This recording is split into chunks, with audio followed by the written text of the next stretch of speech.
Hello everyone. In this session we will discuss the review questions of module 2. These questions are asked in the previous year question papers. Module 2 syllabus is given here. As we know, there are 3 chapters: multi-carrier modulation, OFDMA and single carrier FDMA, multiple antenna transmission and reception. In the first chapter, in OFDM basics topic, uh, we have discussed how orthogonal frequency division multiplexing OFDM can be used to overcome the inter-symbol interference. Here we have discussed the importance of cyclic prefix and FFT IFFT operation, and then we have discussed about OFDM modulation used in the LTE downlink. Then we have discussed about synchronization, both timing and frequency synchronization are discussed, and managing the peak to average ratio PAR and implementation issues for OFDM systems. Then single carrier frequency domain equalization used in the LTE uplink is discussed. Basically this SCFTE, it helps to overcome the PAR, peak to average ratio problem. And in the second chapter, OFDM and SCFDMA, it mainly deals with two multiple access techniques, namely OFDMA and single carrier frequency division multiple access. Here advantages, main features and drawback of these techniques are discussed. First we have discussed about various multiple access and random access schemes that are used in the wireless network. Random access schemes like carrier sense multiple access, then Aloha and slotted Aloha are discussed.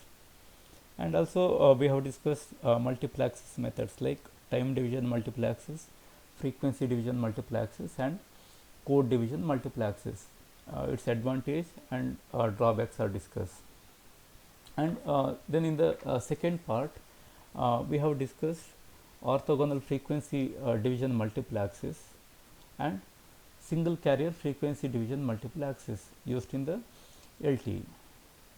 And in the third chapter, multiple antenna transmission and reception, we have discussed various multiple antenna technologies that are used in the LTE. And here we have seen how we can improve the reliability of communication using spatial diversity. Then we have showed that spatial diversity and MIMO methods can be used to achieve diversity gain. And then we have understood the importance of antenna diversity in cancelling the interference. And then in the spatial multiplexing, we have discussed about open loop and closed loop MIMO systems. And then we have showed how the channel can be estimated, and also overview. Also we have overviewed how this channel information can be fed back to the transmitter to support closed loop MIMO system. So this is the syllabus. Okay, first question is, with a neat block diagram, explain OFDM communication system. Also mention the need of timing and frequency synchronization. This question is asked in December 19, January 20 question paper. It is for 8 mark. The important steps in an OFDM communication system, it is represented in this block diagram. The encoding and decoding is done in the frequency domain. Here capital X, Y and X cap represents transmitted data symbol, received symbols, and estimated data symbols. Draw this block diagram and then explain each step. The first step is dividing wideband signal into narrowband signal.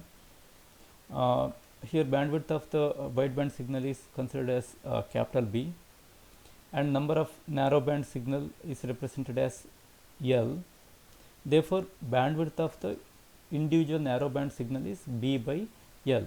Explain this operation, and then explain the importance of L point IFFT operation and cyclic prefix, and then explain operations of the removal of cyclic prefix at the receiver section. Also explain the importance of L point FFT operation, and finally mention the equalization operation used in the receiver section.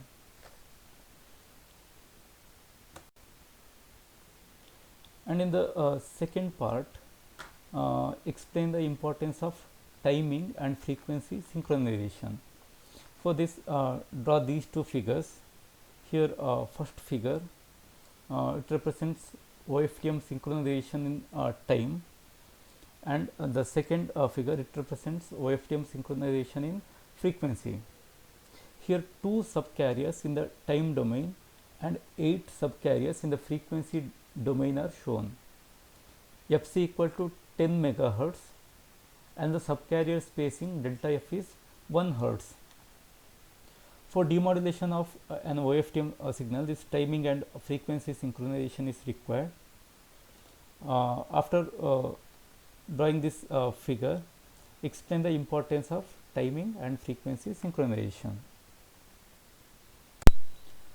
Okay, second question is explain single carrier frequency division multiple access uplink transmitter with a neat figure. Question is from June-July 19 question paper, and it was asked for 7 mark. Draw this block diagram. It represents SCFDMA uplink transmitter for user 1. User 1 is allocated subcarriers 1 to up to M, and then explain each step. Next, explain spatial diversity of multiple antenna techniques. This is from July 19 question paper, 8 mark question. This we have discussed in the topic spatial diversity overview. When 2 or more antennas are used in the transmitter, in the receiver, or in both transmitter and receiver, then we can achieve spatial diversity. Mention the advantages and disadvantages of spatial diversity. There are 2 types of gains that can be achieved using spatial diversity, namely array gain and diversity gain.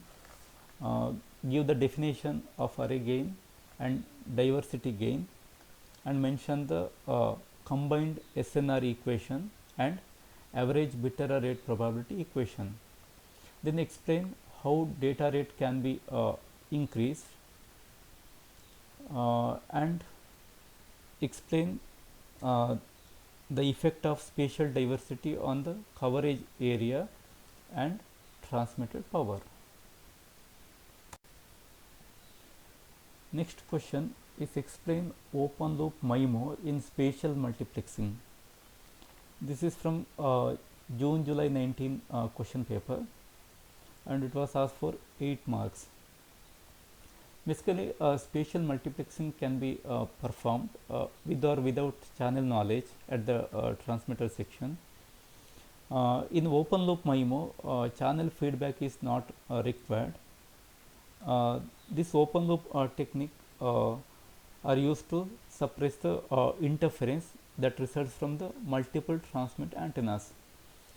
There are 3 types of open loop MIMO receivers: maximum likelihood detection, linear detector, and Bell Labs layered space time or blast method. mention these three types of open loop MIMO receiver, explain each type of the receiver, and then draw this block diagram representation for linear detector. So basically this block diagram it represents spatial multiplexing with the linear receiver. Next question, write the block diagrams of receive diversity and explain the principle of operation.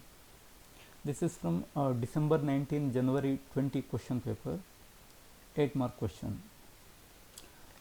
This receive diversity technique, it requires multiple receive antennas, more than one receive antenna is required.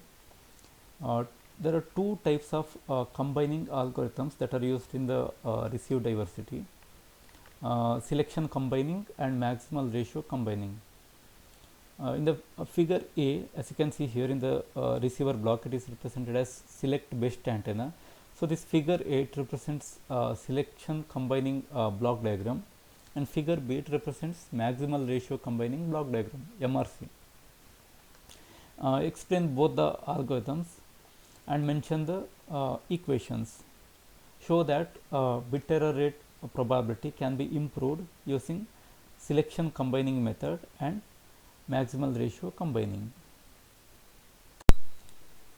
Next question is write the block diagram of orthogonal frequency division multiplexes downlink transmitter and explain the principle of operation. This is from December 19, January 20 question paper, 8 mark question.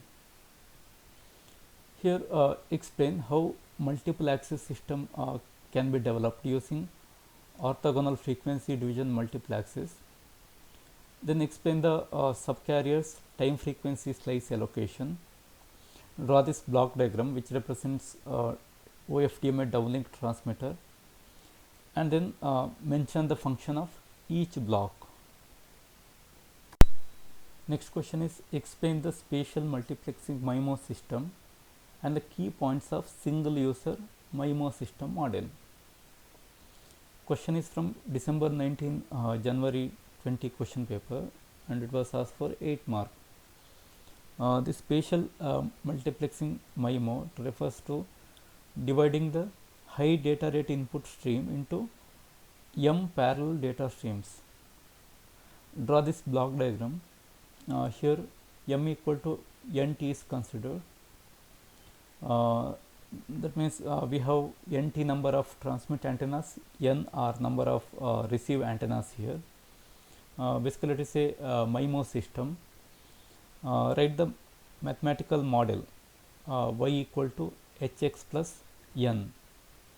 Then mention the channel matrix H. Mention the two types of spatial multiplexing MIMO systems, namely open loop and closed loop systems. Then write the key points of single user MIMO system model. 4 points we have discussed. Basically this key points of single user MIMO system model, it explains the relation between capacity, number of antennas, and signal to noise ratio, and also transmit power. Okay, thank you.